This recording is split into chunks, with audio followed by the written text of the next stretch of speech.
Assalamualaikum warahmatullahi wabarakatuh. Hai halo, kenalin nama aku Tias.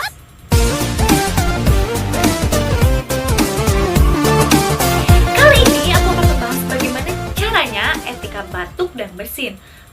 Kayak gimana sih? Jadi etika batuk dan bersin adalah tata cara batuk dan bersin yang baik dan benar dengan cara menutup hidung dan mulut menggunakan tisu, sarung tangan, atau jika tidak ada keduanya, teman-teman bisa menggunakan lengan bagian dalam atau lengan baju, sehingga bakteri dan virus tidak menyebar ke udara dan tidak menularkan ke orang lain.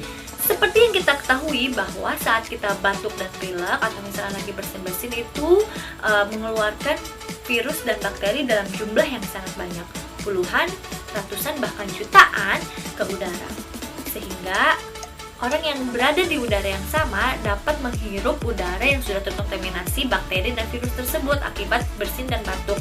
Oleh karena itu, etika batuk sangat penting menurut aku untuk diterapkan dalam kehidupan sehari-hari. Tanpa kita sadari, kita sudah melakukan kebiasaan yang salah.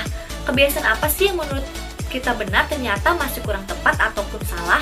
Yang pertama, teman-teman tidak menutup mulut dan hidung saat batuk dan bersin di tempat umum. Yang kedua, teman-teman tidak mencuci tangan setelah digunakannya tangan untuk menutup mulut dan hidung saat bersin dan batuk. Yang ketiga, teman-teman meludah atau membuang dahak di sembarangan tempat. Yang keempat, teman-teman tidak membuang tisu di tempat sampah, melainkan di sembarangan tempat seperti meja ataupun kursi. Yang kelima, teman-teman sangat tidak memperhatikan protokol kesehatan, yaitu tidak menggunakan masker.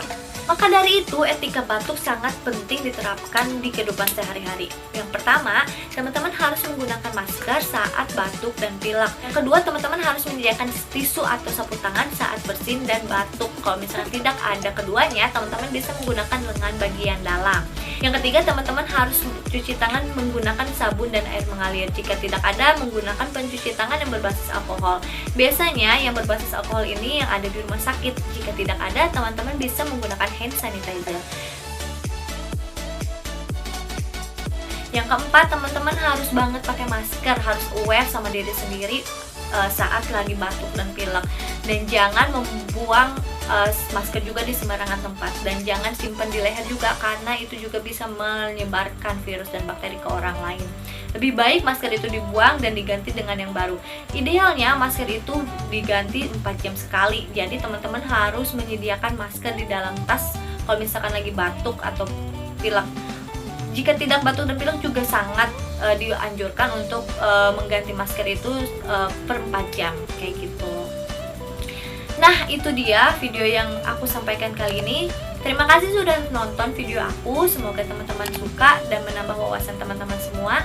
Jangan lupa like, comment, subscribe, serta share ke sosial media yang teman-teman punya, supaya aku terus bersemangat membuat video bermanfaat lainnya. Bye-bye. Wassalamualaikum warahmatullahi wabarakatuh.